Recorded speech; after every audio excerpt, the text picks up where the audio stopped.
ഇന്നത്തെ നിങ്ങളുടെ എനർജി എന്താണെന്ന് നോക്കാം. ഇന്നത്തെ നിങ്ങളുടെ energy 2 of Cups. 2 of Cups വളരെ മനോഹരമായ കാർഡ്. ഈ കാർഡത് കാണുന്ന പോലെ തന്നെ ഇന്ന് ഒരു നല്ലൊരു ഇമോഷണൽ വൈസ് നല്ല ഭംഗിയുള്ളൊരു ദിവസമാണ്. ഇതിനകത്ത് നിങ്ങൾക്ക് കാണാം ഒരു മെയിൽ ആൻഡ് ഫീമെയിൽ അവർ അവരങ്ങോട്ടും ഇങ്ങോട്ടും കൈ കൊടുക്കും കേട്ടോ. That means the R sharing. സ്നേഹം ഷെയർ ചെയ്യുന്നതെന്നുള്ള ഒരു അർത്ഥമാണ് ഇത് വരുന്നത്. നല്ലൊരു ബ്യൂട്ടിഫുൾ ഡേ ആയിരിക്കും ഡെഫിനറ്റ്ലി ഇന്ന്. എന്തായാലും നല്ലൊരു ഇമോഷണൽ വൈസ് നല്ലൊരു ദിവസമാണെന്നാണ് യൂണിവേഴ്സ് പറയുന്ന ഇൻഡിക്കേഷൻ. ഇതിൻ്റെ അകത്ത് ആ ലേഡി കുറച്ച് മെച്യൂർഡാണ്.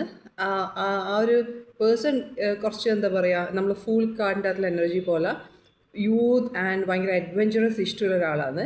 ബട്ട് ആ ലേഡി അവനെക്കാട്ടിയും ഇച്ചിരി മെച്യൂർഡായിട്ട് ചിന്തിക്കുന്ന ഒരു വ്യക്തിയാണെന്നാണ് കാണുന്നത്. സോ ഇന്നത്തെ 2 of Cups such A wonderful card. അതിൻ്റെ അകത്ത് നിങ്ങൾക്ക് കാണാം ഏഞ്ചൽസിൻ്റെ ബ്ലെസ്സിങ്സ് കാണാം, ഏഞ്ചൽസിൻ്റെ എനർജി കാണാം. പക്ഷേ സൂക്ഷിക്കുക, ബിക്കോസ് ഈ ലേഡി ഭയങ്കര മെച്യൂർഡായിട്ട് ചിന്തിക്കുന്നയാളാണ്. കുട്ടിക്കളിയൊന്നുമില്ല. അവർക്ക് എല്ലാ കാര്യം വളരെ സീരിയസ് ആയിട്ടും നല്ല ബുദ്ധിപൂർവ്വം ചിന്തിക്കുന്നതാണ്. അപ്പം നിങ്ങളെ പാർട്ട്ണർ ഈ ഒരു ബോയ് കുറച്ച് ചൈൽഡിഷാണ്.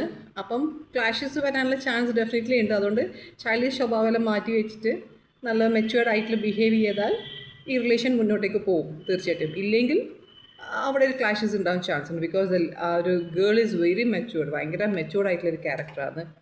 സോ നല്ല ബ്യൂട്ടിഫുൾ കാർഡാണ്. കുട്ടിക്കളിയെല്ലാം വിട്ടിട്ട് സീരിയസ് ആയിട്ട് കാര്യങ്ങൾ നല്ല രീതിയിൽ ചിന്തിച്ചിട്ട് ബിഹേവ് ചെയ്താൽ ഈ റിലേഷൻ നല്ല രീതിയിൽ മുന്നോട്ടേക്ക് പോകും. സോ ഇന്നത്തെ ഇത് കാർഡ് റീഡിങ് നിങ്ങൾക്ക് റെസണായിട്ട് വന്നിട്ടുണ്ടെങ്കിൽ ഡെഫിനറ്റ്ലി നിങ്ങൾ ലൈക്ക് ചെയ്യുക. ആൻഡ് വേറെ വീട്ടിൽ കാണാം. നമോ ഹിമാലയ.